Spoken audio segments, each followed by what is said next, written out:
Hey everybody, it's Jason Blaha here, and it's time for another Bulgarian workout, and a couple of things have changed in this one.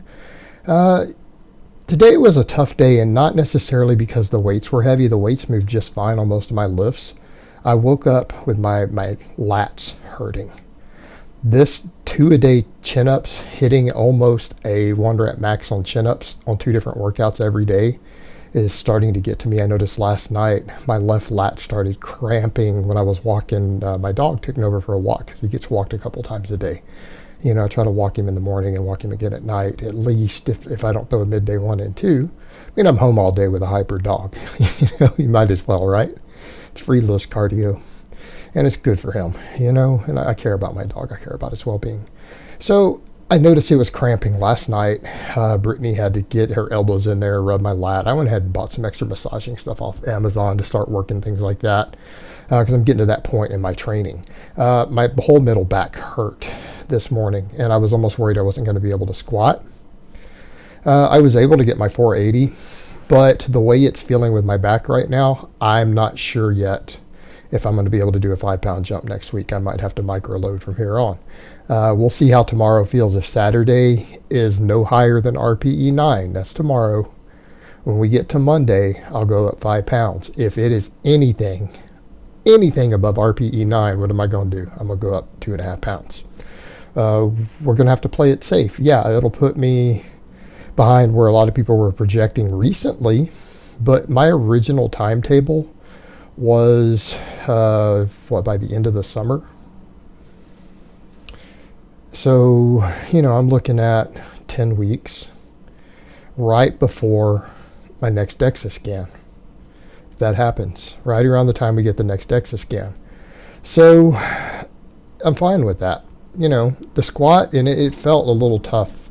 The speed was good. I actually got my depth today. I stopped and checked the frame and everything. My depth was fine today.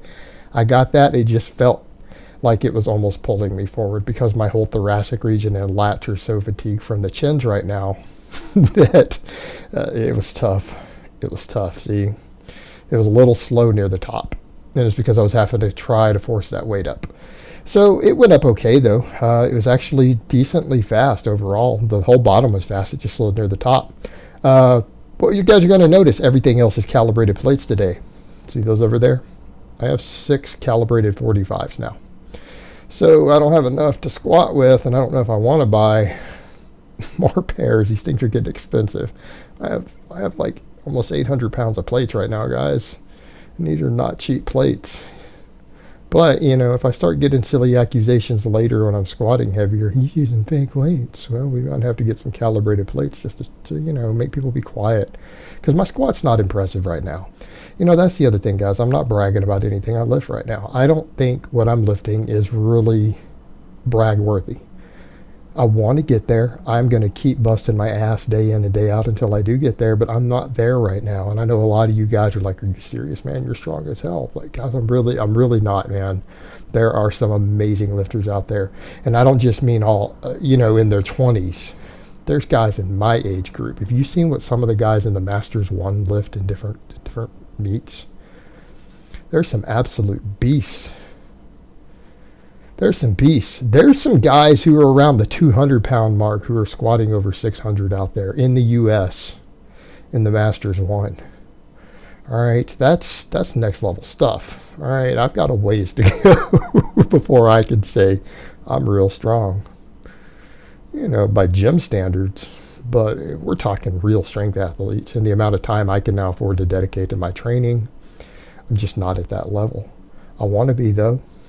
And, you know, my dad always said you can want in one hand and shit in the other and see which one fills up faster. It's going to take me training like this for the next couple years, you know, to really get there. But, you know, let's stick it out. Let's put in the work. The bench was easy. The 315 close grip was easy. You know why? Because it was lighter ramp ups too. Because now I've got all those 45s. I just, instead of starting with 155, 265, and then doing to my 315, it's like 135, 225, bam, 315. You know, someone told me that went so fast because I put this one up separately just to show the calibrated plates. You could have done reps. Yeah, probably. But I've got a bench again tomorrow. and I had to press today. I am not indestructible, fellas. I'll just kind of discuss the 2 chin-ups now. They were tougher today. And again, it's getting to that whole 2-a-day thing.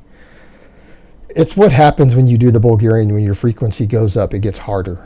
That's why I tell guys it's a whole lot different to come in and do this 3 days a week. That's why people get hurt, because a guy who can only squat 450 when he does it 6 days a week is going to find himself squatting 470, 475 if he's doing it 3 days a week, because he's going to be recovered so much, but your connective tissue doesn't recover as much, and you end up being stronger, and you end up having a higher injury rate instead of getting the same RPE with a slightly lighter weight. And more technique work in, you end up just going heavier when you do lower frequency on this, so it can become more injury prone. But what happens anytime you bump the frequency, everything gets harder. And me doubling that frequency on the chin-ups, I'm really starting to feel it. Like this 90 pounds is starting to feel heavier. What happens though, you eventually adapt and you start getting stronger, and then if you ever cut that frequency back, it shoots up. So eventually, when I cut this back, my chin-ups are probably going to skyrocket. Like when I go back to once a day, they'll probably go up 10, 15 pounds immediately. But we're going to put in the work now so that we get the reward later. And that's how you have to look at it. Sometimes you got to bite a little bit of humble pie. You know, you can get, your ego's going to get slapped down. It's like, man, this double frequency, I'm losing strength. Well, you know, but it's going to be worth it. You're going to get stronger from it. You know, eat a little humble pie. Also, the first one really sucks because what you guys have noticed, I keep changing my grip on my squat. Because my old bicep injury, low bar squats were really a problem for me in the past. And that's why I did high bar even at my last meet. If you guys recall, you guys were like, wait, he's squatting 508 high bar. Yeah, that's what I did before. Now I want to get as strong as possible, so I need to go low bar. Because you can get 5% more out of a low bar. You can, if you really push it. So that's what I'm doing. But it is taking a toll there, and it's trying to find that grip that takes that weight off that bicep and shoulder and everything. Because I have a lot, it hurts. My whole left bicep hurts, and I don't mean the connective tissue. I'm talking everything from my interior delt all the way through the entire bicep, all the way down to the lower insertion hurts after I squat. And I'm trying to adjust my grip to find a way to make it work. And I'm going to get it to work eventually. But it sucks when I get to my chin-ups because that whole area is throbbing. And it's not from the chin-ups. The chin-ups don't hurt nearly as bad. Like if I go soak in a hot bath right after the squat, my chin-ups don't make it hurt anywhere near as bad as the squat does. The red press, it was a little grindy today. A little grindy near the top. I got it. It went up. But, you know, a little grindy. But we got calibrated plates, so no one can say, oh, man, we don't know how much weight he's got on there. That's 4 calibrated 45s. So that's where we're at, fellas. Second chin-up went about as much like the first. I think I didn't quite get the top. It looks like I did on the camera from this angle, but I don't know if I want to count it. You guys know what I mean? I don't like to count lifts that are questionable. So let's start talking about what I did next after these chin-ups. I don't know, we're 50-50. I'm going to say this second chin-up didn't quite reach the top. And I think that's fair. We've got to be honest with ourselves. I mean, that one did that warm-up, but it's 45 pounds. You know, I'm not happy with the next one. But that's okay, because my other lifts are good. Even though I was hurting today so bad, my left bicep started hurting from the squatting. Even though my lats have been cramping, I still more or less got the chin-ups. I got my squat, and it was fairly fast. The bench was fast. We got everything. I mean, we hit our numbers. So what did I do after this? I'm going to show some hook grip, because people were like, hey, how's the hook grip coming? And people want to know what I do for grip training, and I need to make sure people understand that. I'm not deadlifting really right now. So I'm doing a hell of a lot of grip training because I'm going after that next DEXA scan. I got 2 goals. All right. I need to get to the 500 squat, and I need to get my next DEXA scan out of the way. Then I'm going to start deadlifting again. I better have my grip on point. So you're damn straight. I do grip training every day. It's not optional. In fact, I would tell most of you guys out there, guys who say silly shit like, I'm going to get straps and then work on my grip. Yeah, you're going to have a weak-ass grip. That's what's going to happen. You need to throw away the straps and pull without straps and work on your grip separately. How's that? That's what I'm doing. Can't afford a weak grip. Not an option. So my hook grip, it's coming along. What I'm trying to do now is every day pull as heavy as I can at the end of my workouts after everything's done with a hook grip, and build up. I'm now up to where I can do 405 every day with the hook. It hurts. It's hurting. I'm not going to lie, but I'm getting used to it. It's getting less and less. Like I'm noticing today when I got 405 on the last one, it's like, wow, this didn't hurt nearly as bad. A week ago when I pulled 405, I thought I was going to rip my thumbs off. Today, it wasn't that bad because I've been doing 355 every day, right? And I wanted to try 405 again today because I had the camera rolling. It wasn't so bad. So I feel like I can do 405 every day.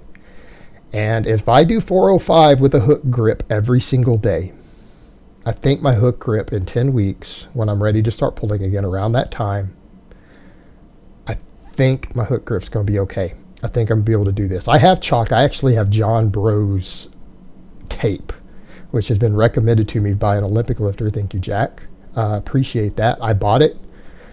I'm not using it right now. I'm going to wait till I need it. Wait till I need it. Because I got the 405 and I pulled it up, locked it out. It hurt, but it wasn't unbearable. You know, it wasn't unbearable. Again, I feel like I can do this every day. And 405 isn't going to hurt my recovery. A 405 deadlift isn't crap. So who cares? I can do a 405 deadlift at the end of my workout. And maybe later on I'll show my other grip training because this is not all I do. So I hope people don't think this is all my grip work. I have pinch blocks and stuff. They're awesome. So here's my 405. So I hope it's been informative, and I will talk to you guys next time.